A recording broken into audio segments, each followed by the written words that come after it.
ஓம் சாந்தி. B K. Surajbhai அவர்களின் தாரணை வகுப்பு, ஜனவரி 15, 2025. நாம் அனைவரும் பாபாவின் நினைவில் மூழ்கியிருந்து நமது நேரத்தினை பலனுள்ளதாக ஆக்கிக் கொண்டிருக்கின்றோம். தவமே நமது வாழ்க்கையாகும். சங்கமயுகத்தின் இந்த குறுகிய காலம் உயர்ந்த தவத்தில் கழிய வேண்டும். இதுவே நமது உயர்ந்த எண்ணமாகும். பிரபுவினை சந்திக்கக்கூடிய இந்த நாட்கள் மீண்டும் ஒருபோதும் வராது. அதிர்ஷ்டத்தினை உருவாக்கும் இந்த நொடிகள் இப்படியே கழிந்துவிடக்கூடாது. நாம் உயர்ந்த அதிர்ஷ்டத்தினை உருவாக்கிக் கொள்ள வேண்டும். பகவான் தனது கரங்களில் சொர்க்கத்தினை எடுத்துக்கொண்டு நம் முன்னிலையில் வந்திருக்கின்றார். தனது அனைத்து பொக்கிஷங்களையும் வழங்குவதற்காக அவர் நம்மை அழைக்கின்றார்.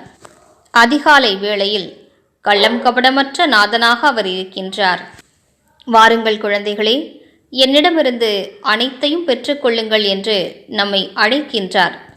எனவே நாம் பாபாவிடமிருந்து அனைத்தையும் பெற்றுக்கொள்வோம். மேலும் இந்த வாழ்க்கையினை திருப்தி நிறைந்ததாக ஆக்கிக்கொள்வோம். நாம் கலியுகத்தின் இறுதி கட்டத்தில் இருக்கிறோம். இங்கே பிரச்சனைகள் தான் இருக்கின்றன. ஆனால் நினைவில் கொள்வோம், பிரச்சனைகள் பலவீனமான மனதின் படைப்பாகும். நாம் சக்தி வாய்ந்தவராக இருந்தால் அநேக பிரச்சனைகள் நமக்கு பிரச்சனைகளாகவே தோன்றாது. உண்மை என்னவென்றால், பிரச்சனைகளாக நினைப்பதுதான் மிகப்பெரிய பிரச்சனையாகும். நாம் நமது நிலையை உயர்த்தி கொள்வோம். அப்போது இவையெல்லாம் நமக்கு விளையாட்டாக தோன்றும்.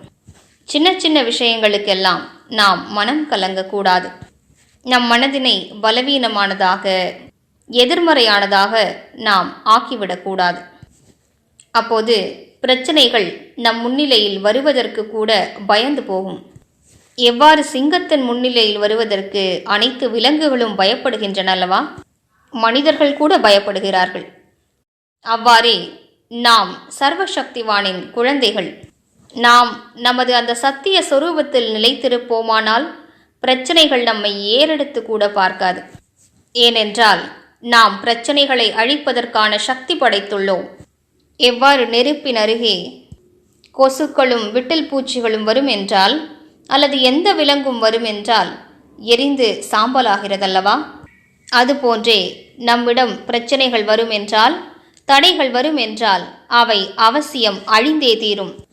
நமது சுயஸ்வரூபத்தினை விழிப்படைய செய்வோம். நான் மாஸ்டர் சர்வசக்திவானாவேன்.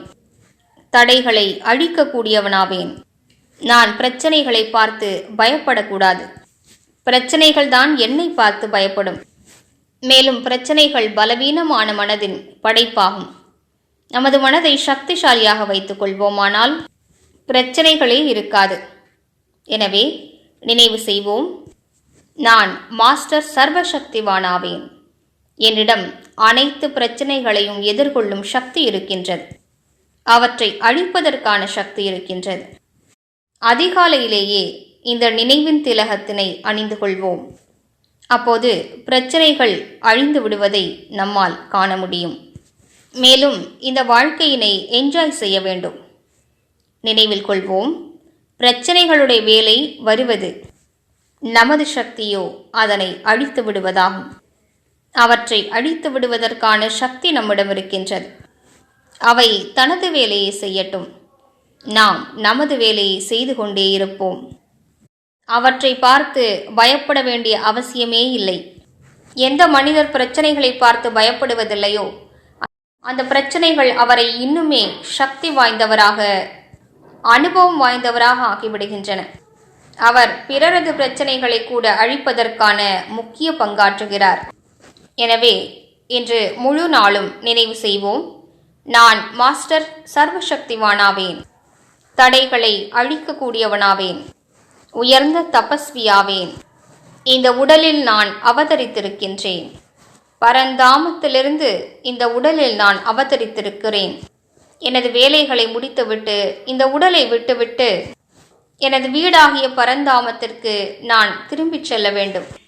எனவே இன்று முழு நாளும் போவது மற்றும் வருவதற்கான பயிற்சியை பிரம்மா பாபாவை போன்று செய்து கொண்டே இருப்போம். ஓம் சாந்தி.